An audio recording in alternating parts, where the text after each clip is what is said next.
सो आज काफ़ी दिनों के बाद एक आप लोगों से संवाद स्थापित करने का अवसर मिला। अपनी बात रखने का एक मौका मिला मुझे।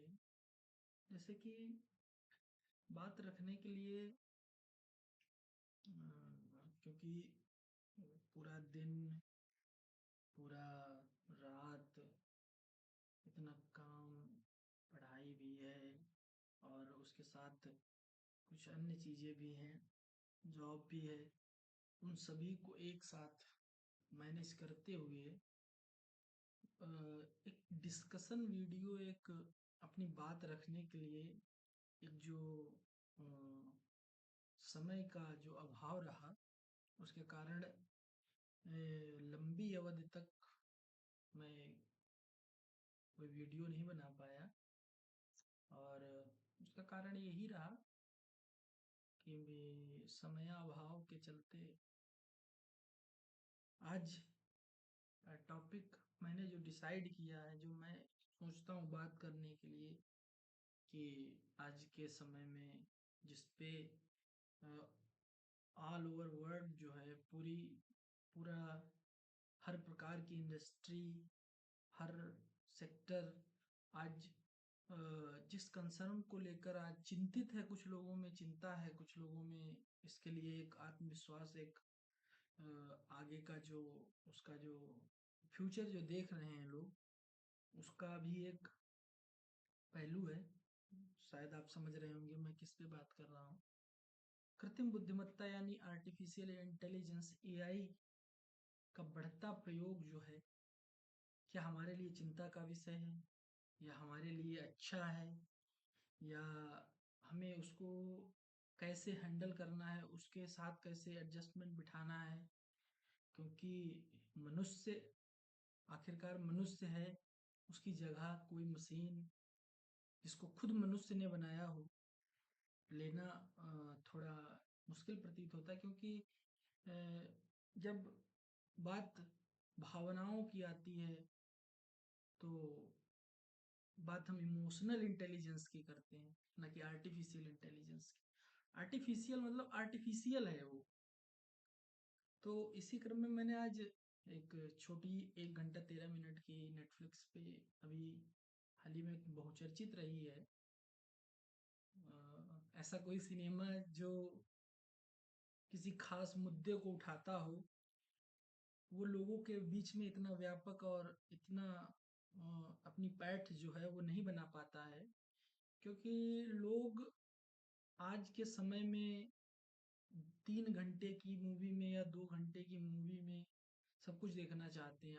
मतलब सब कुछ देख लेना चाहते हैं उस 3 घंटे की मूवी में। उन्हें एक्शन भी चाहिए, उन्हें ड्रामा भी चाहिए, उन्हें हॉरर भी, हर चीज़। मतलब वो उस 3 घंटे में सब कुछ देखना चाहते हैं। बस केवल केवल कोई सोशल मैसेज, कोई सोशल टॉपिक, कोई ऐसा जो मुद्दा जो है, जो उनको थोड़ी देर सोचने पे मजबूर करे, उस पे लोग दिमाग नहीं लगाना चाहते हैं, लोग उस पे बात नहीं करना चाहते। क्योंकि जैसे ही बात, मतलब लोग अपने फ्यूचर, जैसे ही बात सोचने की आती है, जैसे ही बात मंथन की आती है कि मतलब हमारा जो ये काम है, जो हमारा वर्क है, ये हमें किस दिशा में ले जा रहा है, हमें क्या करना चाहिए, हमें क्या नहीं करना चाहिए, कौन से फैसले हमें लेने चाहिए, कौन से फैसले हमें नहीं लेने चाहिए। तो उस पे अगर बात करनी हो, उस पे अगर डिस्कस करना हो लोगों को, अगर उस पे बात करनी है, तो ये एक बौद्धिक वर्ग ही है वो, जो जहाँ तक ये डिस्कोर्स सीमित है। ये डिस्कोर्स आम जनता तक नहीं पहुँचते हैं। आम जनता जो वास्तव में उस चीज के लिए इफेक्टेड है, उस चीज से इफेक्टेड है। भाई जैसे मैं एक एक जैसे मैं छोटा सा उदाहरण ले लेता हूँ। जैसे मैं जागरूक हूँ, मुझे पता है कि आर्टिफिशियल इंटेलिजेंस कैसे काम करती है, फेसबुक कैसे काम करता है, या इंस्टा कैसे काम करता है, या तमाम सोशल मीडिया साइट्स हैं वो कैसे काम करती है, वो हम जानते हैं। वो हम जान रहे हैं। कि वो चीज़ें कैसे काम करती हैं। एक हमारे जानने से या हमारे जैसे कई जो मतलब एक तरीके से थोड़ा जागरूक हैं, अ, अ, वो लोग इस चीज़ को जान रहे हैं, तो उन लोगों के जानने से जो मेन मुद्दा है, जो टॉपिक है, जो कंसर्न है, वो सॉल्व नहीं होगा।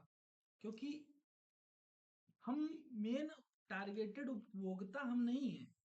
टारगेटेड कंज्यूमर किसी भी प्रोडक्ट के, किसी भी आर्टिफिशियल इंटेलिजेंस के हम नहीं हैं। हम नहीं हो सकते क्योंकि हम जागरूक हैं। हमें पता है ये हमें क्यों दिखाया जा रहा है, ये क्यों हमें पुश किया जा रहा है। लेकिन जो समाज, जो मतलब एक बड़ा तबका जो इस चीज़ से नादारद है, जो इस चीज़ से बात नहीं करना चाहता है, जो इस पे खुल के विचार नहीं रखना चाहता है, जहाँ तक हम लोग उन उन लोगों को ये बातें नहीं बता सकते हैं, ये उनके लिए प्रासंगिकता है इस चीज़ की कि आर्टिफिशियल इंटेलिजेंस क्या है, उनके जीवन को कैसे प्रभावित कर रहा है, क्या चीज़ें हैं, कैसे इंफॉर्मेशन को मैनिपुलेट करके आप तक पहुंचाया जाता है, कैसे डिस्टॉर्टेड हो जाती है इंफॉर्मेशन। बात कोई कुछ और कहना चाहता है, उसका मतलब कोई कुछ और निकाल रहा है। तो और वही चीज़ आपको दिखाई जा रही है, तो इसके पीछे का जो एल्गोरिथम है, जो पूरा इसके पीछे का मैकेनिज्म है, वो काम कर रहा है। दैट्स वाई इस पे बात करना बहुत ज़रूरी हो जाता है। तो जैसे कि मैंने आज एक छोटी सी, जैसे मैं मूवी की बात कर रहा था, जैसे मैंने एक छोटी सी मूवी की बात की कि जो आज के अभी हालिया रिलीज हुई है, उसको ज़्यादा सिनेमा घरों में कोई जगह नहीं मिली, क्योंकि उस वो कॉमर्शियल नहीं थी। वो मतलब कॉमर्शियल नहीं थी। वो एक मैसेज देती थी लोगों को। अगर व्यक्ति सिनेमा में उसको देखने जा रहा है, तो उसके बाद में वो सोच के लौटेगा कि ना वो मूवी किसी को पोलराइज कर रही है। एक जो बेसिक मुद्दा है, जो मुद्दा है इस समय इस समाज का, जो अ, जो टॉपिक है, जो डिस्कशन का टॉपिक बनता है, उस पे वो बात करती हुई मूवी है। तो लोग उस पे बात ही नहीं करना चाहते हैं। जैसे कि शुतुरमुर्ग, मैं बार बार कहता हूँ अपनी बातों में, जहाँ जहाँ भी, कि जैसे शुतुरमुर्ग होता है, खतरे को देखता है तो रेत में सर वो कर लेता है, सर अपना घुसा देता है रेत में। तो उसके सर घुसाने से कोई खतरा जो है वो टल नहीं जाता है। डेंजर है, डेंजर तो आपको फेस ही करना पड़ेगा, मुसीबत है। आपको उस पे, अगर आप उसको जानेंगे नहीं तो उसको फेस कैसे करेंगे। तो जो ये जिस मूवी की मैं बात कर रहा था, ह्यूमन इन द लूप्स, एक मतलब आप उसको देखिए, मूवी को आप फील करें, उस एक एक घंटा 15 मिनट, 1 घंटा 13 मिनट की जो अवधि है, उसको आप फील करें कि मतलब मैसेज क्या है। कैसे एक आदिवासी महिला है, वो थोड़ा पढ़ लिख के, उसके आदिवासी महिला अगर पढ़ गई है, अगर ट्राइबल्स हमारे जो हैं वो पढ़ पढ़ लिख गए हैं, थोड़ा जागरूक हो गए, तो उनके चैलेंजेस चेंज हो जा रहे हैं। जो पढ़े लिखे नहीं हैं, जिनको जानकारी नहीं है, जो निरक्षर हैं, जो अपने ट्राइब्स में वहीं पे अपने लोकल ग्रुप में ठीक हैं, खुश हैं, उनकी समस्याएं तो अलग हैं। लेकिन जो पढ़ गया है, जो समाज का, जो ट्राइब्स, जो मुख्य धारा में, जो जिसको हम कहते हैं जो मुख्य धारा में जुड़ गई है आके, जो लोग उससे जुड़ गए हैं आगे, उनकी चैलेंजेस क्या है, उनको कैसे पहचान का संकट है उनके सामने, कि वो ट्राइब्स अगर किसी जगह पे काम करती हैं तो उनकी क्या क्या चैलेंजिंग है। तो वो जो इसकी मेन मेन कैरेक्टर है इसमें, नेहमा नाम से है, वो आदिवासी महिला है।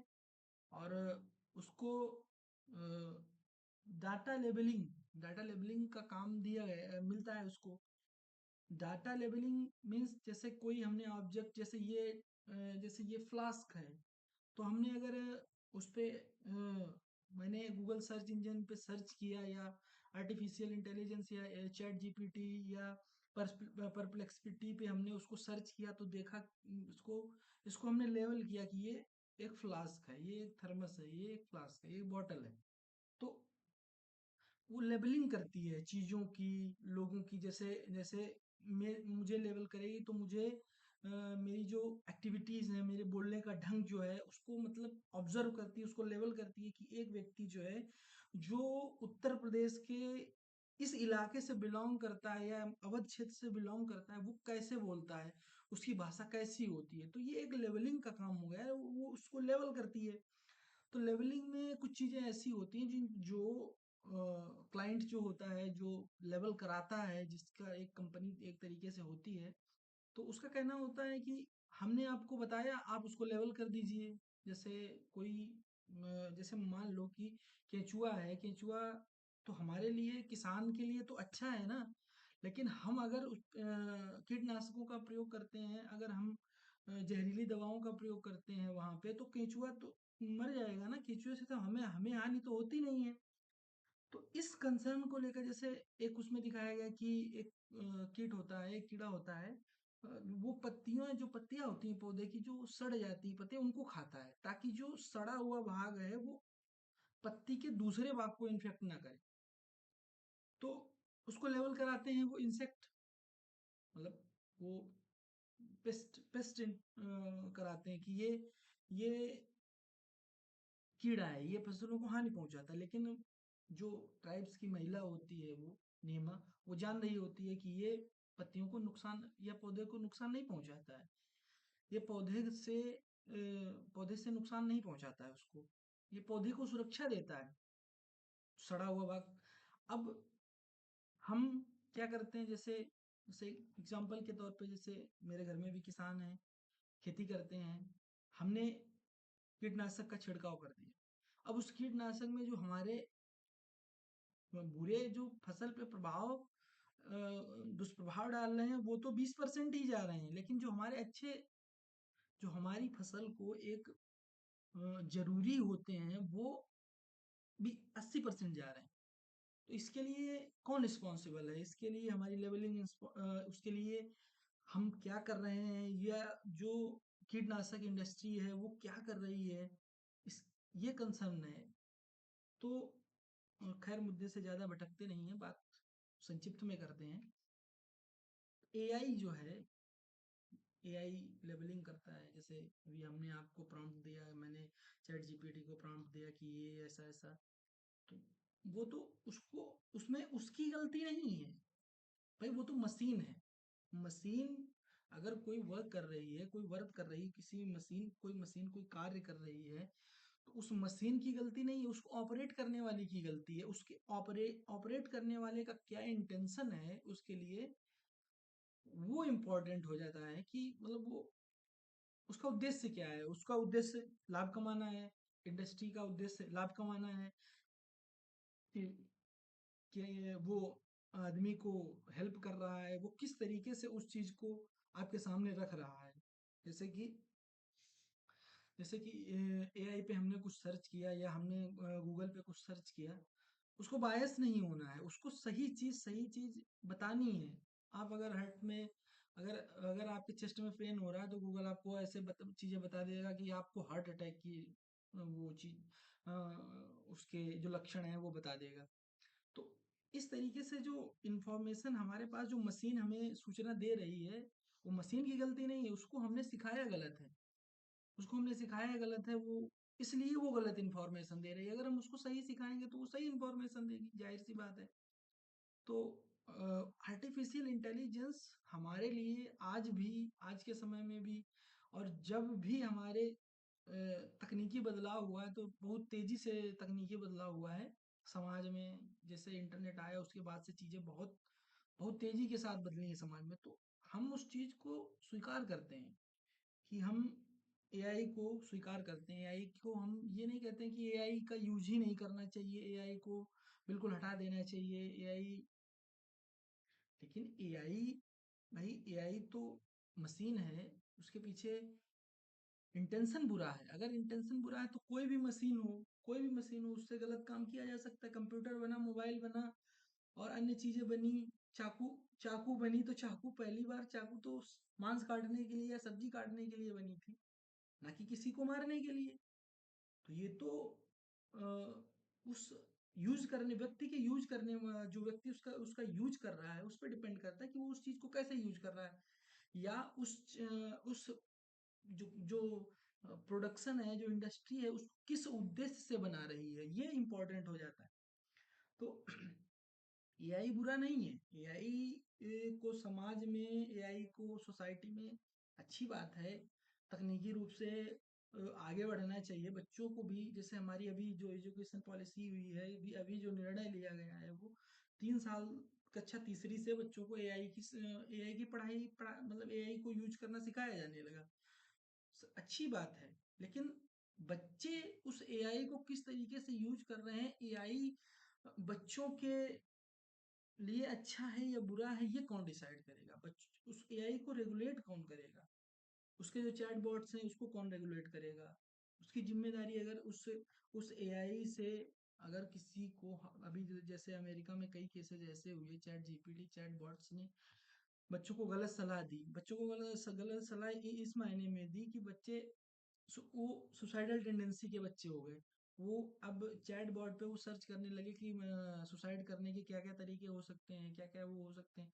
तो वो अब एआई को तो यहाँ पे अलार्म होना चाहिए ना, अलार्मिंग उसमें आना चाहिए रोल में।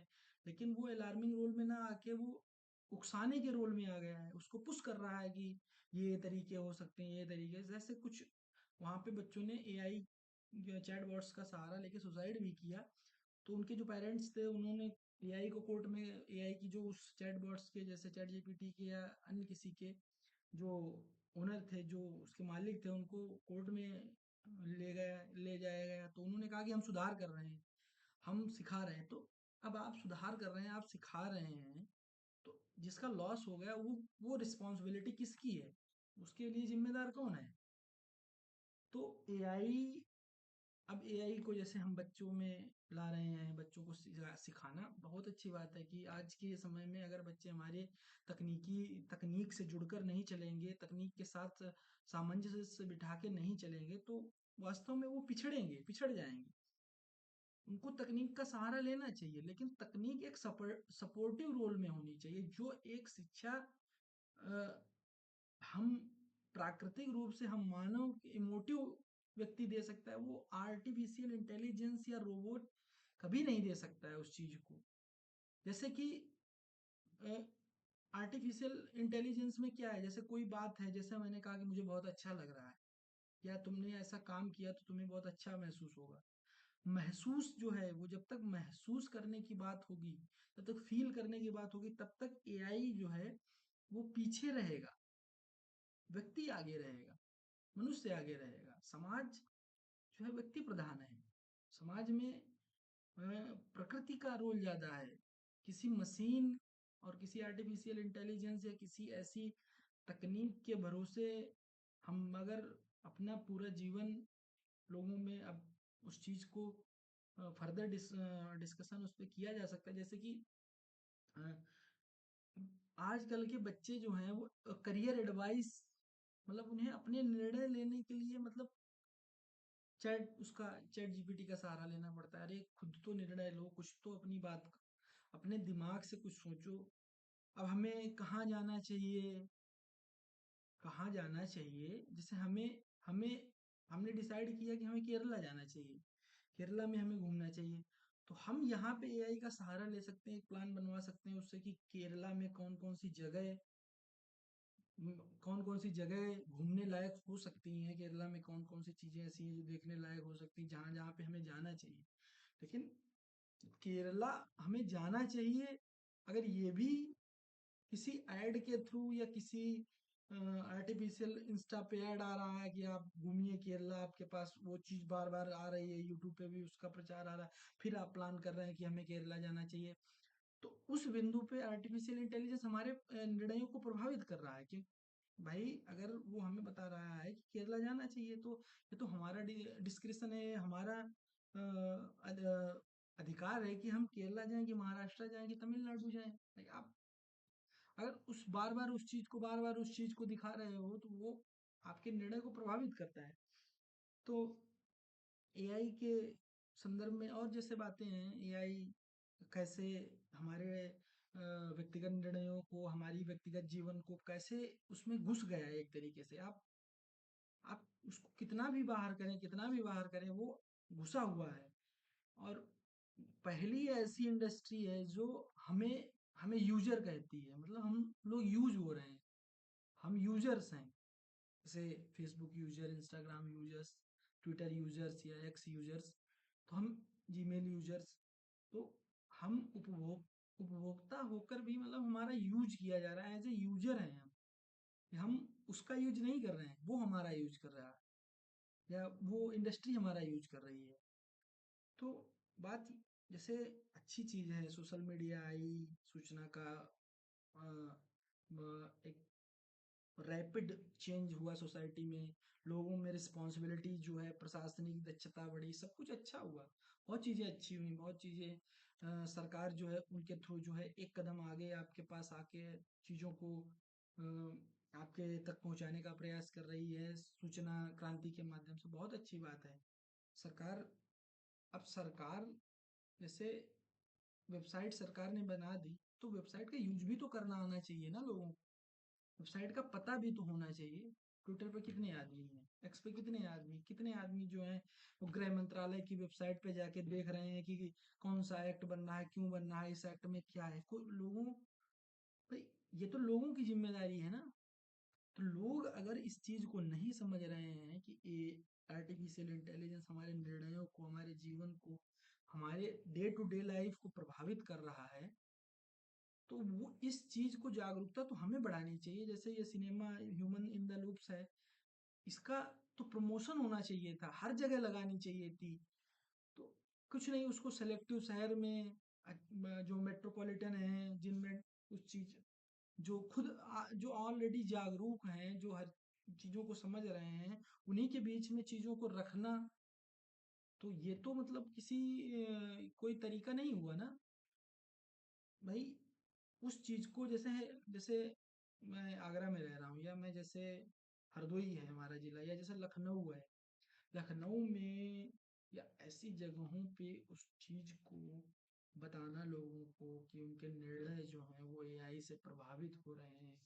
नेचर का जो नेचर का जो इम्पोर्टेंस है, आप मशीन के थ्रू वो इम्पोर्टेंस नहीं, वो मशीन के थ्रू आप वो एंजॉय नहीं कर सकते। आप कुछ देर के लिए उन चीजों को भूल सकते हैं। परमानेंट हीलिंग आपको मशीन, सिनेमा, कोई ऐसी एक्टिविटी, कोई नशा, कोई ऐसी चीज आपको परमानेंट रिलीफ नहीं दे सकती है। परमानेंट रिलीफ अगर आप किसी भी स्ट्रेस का, किसी भी तनाव का, किसी भी चीज का खोजना है, तो आपको नेचर की ओर लौटना ही पड़ेगा। नेचर से आपको उसके साथ जुड़ना ही पड़ेगा। नेचर से आप जुड़ेंगे नहीं, नेचर से कटे रहेंगे, तो आप इस सरवाइव आपका भाई जैसे डिस्टिंक्ट हो जाएंगे, आप विलुप्त हो जाएंगे, मनुष्य विलुप्त हो जाएगा। उसमें ज्यादा वो नहीं है कि हम कोई पहली प्रजाति ऐसे नहीं होंगे पृथ्वी पे जो विलुप्त हो जाएंगे। तो अगर हम अपने अस्तित्व को बचाए रखना चाहते हैं, या आने वाली पीढ़ियों को जिस तरीके से हम लोगों ने, कुछ ऐसी चीजें हैं जो हमें जाननी ही चाहिए। हमारा जो पास्ट है, हमारा जो प्रकृति के साथ जुड़ाव है, उस चीज को तो हमें जानना ही चाहिए। आप आप उस चीज को, उस वीडियो को, या उस वीडियो को देखकर आप केवल देख सकते हैं, उसको महसूस अगर करना तो आपको फिजिकली उस जगह पे, इस पर्टिकुलर लोकेशन पे आपको जाना ही चाहिए, जाना पड़ेगा। आप जाइए, एंजॉय कीजिए उस चीज को।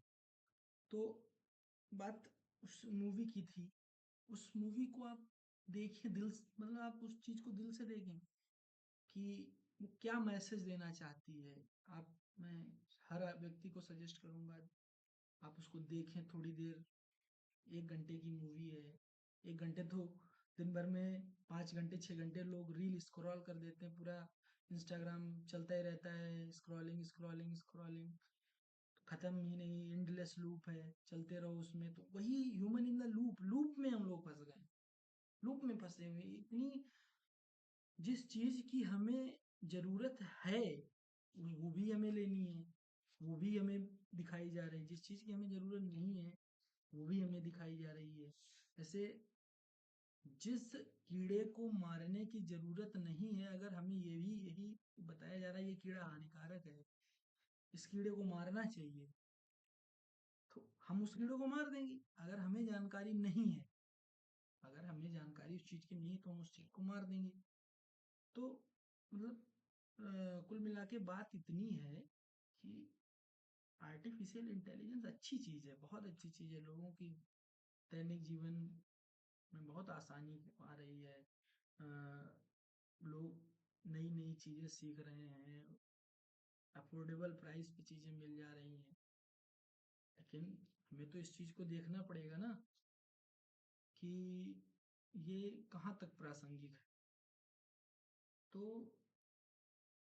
उस मूवी को एक बार मैं कहता हूँ देखें आप सब लोग, उस चीज़ को समझें, देखें, और इन ऐसी चीज़ों को लोग उस पे बात करने से बचते हैं, क्योंकि एक एक एक तरीके से उस चीज़ से लोगों का नुकसान है, जो इंडस्ट्री है उसका नुकसान है, वो उस पे बात नहीं करेगी। वो क्यों बात करे उस पे? भाई उसको क्या ज़रूरत पड़ी है कि वो उस पे बात करे? बात तो हम लोगों को करनी चाहिए कि यूज़र्स हैं हम उपभोक्ता हैं, हमें बात करनी चाहिए। हम जैसे ज्योग्राफी, मेरा सब्जेक्ट ज्योग्राफी में, तो एक सीधा सिंपल रूल चलता है मानव भूगोल में कि जो विक्रेता होता है वो आर्थिक मानव होता है, जो क्रेता होता है, जो कंज्यूमर होता है, जो उपभोक्ता होता है, वो विवेकी मानव होता है। लेकिन आज के समय में हम विवेकी मानव की भूमिका से हट गए हैं, हम अपने विवेक का इस्तेमाल ही नहीं कर रहे हैं कि हमें किन चीज़ों को रखना चाहिए, किन चीज़ों को हटाना चाहिए। ये सब चीज़ें मुद्दे की बात होती है, मुद्दे पे बात कोई नहीं करना चाहता है। तो ये सब चीज़ें हैं। तो कंक्लूजन में मैं बस इतना ही कहना चाहूँगा कि हमें आर्टिफिशियल इंटेलिजेंस की हेल्प लेनी चाहिए, न कि उस पर निर्भर होना चाहिए। हम अपने बच्चों को, जो हमारी नेक्स्ट जनरेशन है, जिसको जनरेशन जेड कह रहे हैं हम लोग, अरे भाई वो जनरेशन जेड भी तो कभी आगे की कुछ रिस्पॉन्सिबल जनरेशन बनेगी ना। अभी 2030 में, 2035 में वो तो रिस्पॉन्सिबल हो जाएगी ना, 30 साल की वो हो जाएगी जनरेशन। तब आप उसको कैसे, तब तो वो फादर बन जाएगी, अगली पीढ़ी की में उस वो आ जाएगी, आप तो नेक्स्ट जनरेशन हो जाएंगे, वो जनरेशन वहां पे आ जाएगी। तो उसको हमें, उन लोगों को, बच्चों को हमें ये बताना चाहिए, हमें जागरूक करना चाहिए कि इन सोशल मीडियाज का और इन टूल्स का हमें कितना यूज करना चाहिए, कितना यूज नहीं करना चाहिए। बच्चे हैं, छोटे छोटे बच्चे हैं, मोबाइल्स का यूज आज के समय में सब जान रहे हैं कि गलत है, लेकिन फिर भी मोबाइल पकड़ा दे रहे हैं। विडंबना तो यही है कि जानते हैं कि ये मोबाइल देना बच्चे को, छोटे बच्चे को, 5 साल से नीचे के बच्चे को मोबाइल देना, उसकी उसको अब विकलांग कर रहे हैं मानसिक तौर पर। वो फादर जान भी रहा है, मदर जान भी रही है उस चीज को, लेकिन फिर भी उस चीज को दे रही है, क्योंकि उसे खुद चलाना है सोशल मीडिया, उसको खुद चलाना है। तो वो जब अपनी आदत नहीं छोड़ पा रही है, या अपनी अपनी अपनी उस उससे इतनी बंधी हुई है, वो अपनी खुद को नहीं संभाल पा रही, तो बच्चों को क्या संभालेगी, बच्चों के तो उसकी क्या रिस्पॉन्सिबिलिटी होगी। तो ये सब चीज़ें हैं, ये डिस्कशन का विषय होना चाहिए, बात करनी चाहिए इस पे हमें। तो लोग जनरली बात नहीं करते हैं, इसलिए मेरे मन में आया थोड़ा विचार इस पे रखा जाए, और जो जहाँ तक ये बात हमारी पहुँचे, तो इस चीज़ को सोचना चाहिए कि हमें, इन अ नटसेल, हमें किसी भी मशीन का, किसी भी डिवाइस का वहीं तक यूज करना चाहिए जहाँ तक हमारे हित में हो। अगर वो हमारे लिए नुकसानदायक बन रही है, अगर हमें किसी भी तरीके से क्षति क्षति पहुंचा रही है, आर्थिक, मानसिक, शारीरिक, किसी भी उससे हमें क्षति पहुंचा रही, तो उसको हमें अवॉइड करना चाहिए, उसको अपनी डे टू डे लाइफ से धीरे धीरे उसको हटाना चाहिए। आप एकदम से नहीं हटा सकते चीज़ों को, लेकिन ये है कि उसका यूज कम कम कम कर सकते हैं आप। ऐसा तो है नहीं कि आप एकदम से, हमने कहा कि नेट का यूज नहीं करेंगे, हम कीपैड पे जा रहे हैं, तो उस पर हम नहीं जा सकते हैं, लेकिन उसको हम जो यूज करते हैं उसको रेगुलेट कर सकते हैं। आप बच्चों के सामने बुक लेके बैठ जाइए, बच्चे तो नकलची होते हैं, बच्चे तो देख कर ही सीखते हैं, उसको चीज़ों को देख कर ही सीखते हैं। तो उनको जैसा दिखाओगे, जैसे मैं घर जाता हूँ तो जैसे मेरी भतीजी है, मैं घर जाता हूँ तो एक दो किताब कापी अपनी जानबूझ के ले जाता हूँ घर में, हालांकि घर जाकर मैं पढ़ नहीं पाता हूँ, बिल्कुल भी नहीं पढ़ाई हो पाती है। या जैसे कोई मतलब कोई टास्क लेके गए घर छुट्टी में, तो वो पढ़ाई नहीं हो पाती है। लेकिन जैसे मैं खोल के बैठ जाता हूँ किताब, तो वो अपना बैग ले आएगी कि चाचू ये पढ़ना है, ये पढ़ना है, और वो बातें करने लगेगी स्कूल की। और अगर उसके सामने हम मोबाइल चला रहे हैं तो वो भी किसी न किसी का मोबाइल पकड़ेगी और उसको चलाने लगेगी। तो हमें देखना चाहिए कि हमें हम रिस्पॉन्सिबल होंगे तभी तो आगे वाली जनरेशन रिस्पॉन्सिबल होगी। भाई हमारे माँ बाप ने हमें अच्छी शिक्षा देकर हमें एक सक्सेसफुल इंसान बनाया है अभी तक, या हमें रिस्पॉन्सिबल बनाया है। हमारी भी रिस्पॉन्सिबिलिटी बनती है कि नेक्स्ट जनरेशन को हम भी उस चीज़ को रिस्पॉन्सिबिलिटी बनाएं। नहीं तो कल्चर का ट्रांसफॉर्मेशन ही रुक जाएगा कि वो पीढ़ी दर पीढ़ी जो हमारी जो विरासतें हैं, जो सांस्कृतिक विरासतें, वो एक समय के बाद आके खत्म हो जाएंगी, उन पर ब्रेक लग जाएगा। हम हम में और अमेरिका में कोई फर्क ही नहीं रहेगा, हम में और इंग्लैंड में कोई फर्क ही नहीं रहेगा। हमारा और उनमें फर्क तो यही है कि हम सांस्कृतिक रूप से उनसे ज्यादा रिच हैं। तो अगर हम उसी जो हमारी विशिष्टता है उसी को नष्ट कर देंगे, अगर हम अपनी विशिष्टता को ही नष्ट कर देंगे, तो हम ही नहीं रहेंगे। हमारी जो मूल प्रवृत्ति है उसी को हम अगर अ, विरूपित कर देंगे, उसी को गड़बड़ कर देंगे, उसी को संक्रमित कर देंगे, तो फिर हमारी और किसी एक उपभोक्तावादी पूंजीवादी देश में फर्क क्या रह जाएगा। तो इस पे हम लोग फर्दर डिस्कशन करेंगे, और वीडियोस के माध्यम से हम अपनी बात रखेंगे। फिलहाल यहीं तक बात को हम खत्म करते हैं। धन्यवाद।